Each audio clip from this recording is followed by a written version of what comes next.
Big shot, Anisul ইমন গেল ম্যাচের centurion, প্রথম বলেই তুলে মেরেছেন। পয়েন্ট কাভার অঞ্চলের মাঝখান দিয়ে বল চলে গেছে সীমানার বাইরে। ম্যাচের প্রথম 4 আনিসুল ইমনের ব্যাটে।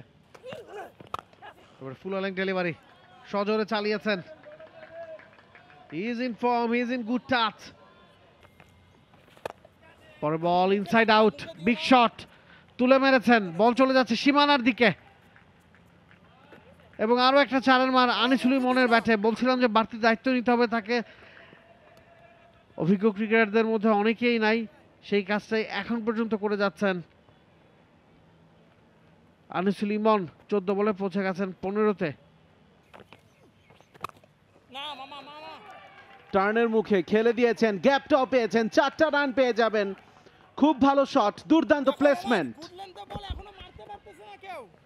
অবশেষে তৈরি হওয়া প্রেশারটা যেন একটু একটু করে রিলিজ হচ্ছে। এই ওভারে 8 রান এসছে এখন পর্যন্ত। দ্বিতীয় বলে 4, চতুর্থ বলে 4। বেশি লাইক করবেন না তানভীর, জবাব দেওয়ার চেষ্টা করবেন খুব দ্রুতই। একটুখানি রুম ছিল এবং সেই জায়গায় ব্যাটার ফেসটা ওপেন করে দিয়ে ব্যাকওয়ার্ড পয়েন্ট।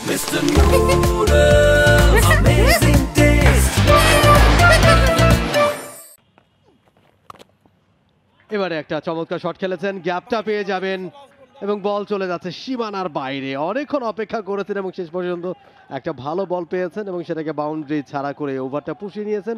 ওভারের শেষ বলে বাউন্ডারি। 10 ওভার শেষে 53, এর সাথে 50 ক্রস করে গেছে মোহামেডান স্পোর্টিং ক্লাব 2 উইকেটে।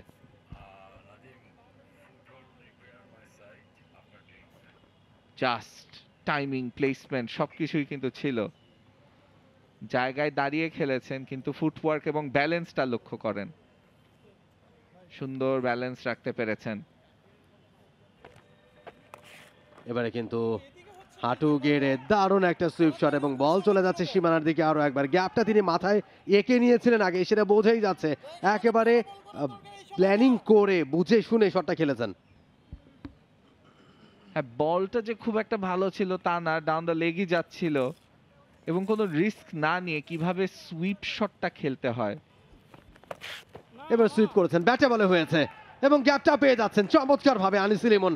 আগের বল একটা চ্যালেঞ্জিং ছিল, মোটামুটি ভালো প্রেসারে ফেলতে পেরেছিলেন, এবারে সেই প্রেসারটা রিলিজ করলেন বেশ ভালোভাবেই। অসাধারণ কাউন্টার অ্যাটাকিং ক্রিকেট।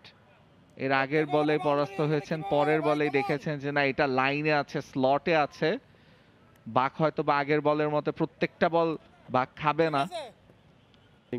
সাজানো এবার অফ স্টাম্পে বাইরে ব্যাট চালালেন, ব্যাটের কানা ছুঁয়ে গেল, কট বিহাইন্ড হয়ে গেলেন।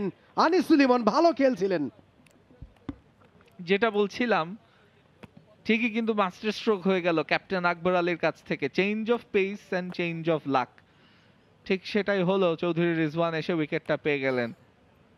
শুরুটা খুব একটা ভালো না হলেও ওভারে শেষ বলটা ওই যে একটু এক্সট্রা বাউন্সেই পরাস্ত হয়েছেন, মুভমেন্টও ছিল খানিকটা। সবকিছু মিলে আনিসুল জায়গায় দাঁড়িয়ে তেমন একটা ফুটওয়ার্ক না দেখে, যেটার প্রশংসা আমরা এতক্ষণ করছিলাম তার। For more updates, subscribe to our YouTube channel and click on the bell icon. Follow us on Facebook and Instagram. Download T-Sports app to enjoy exciting games and highlights. Visit tsports.com.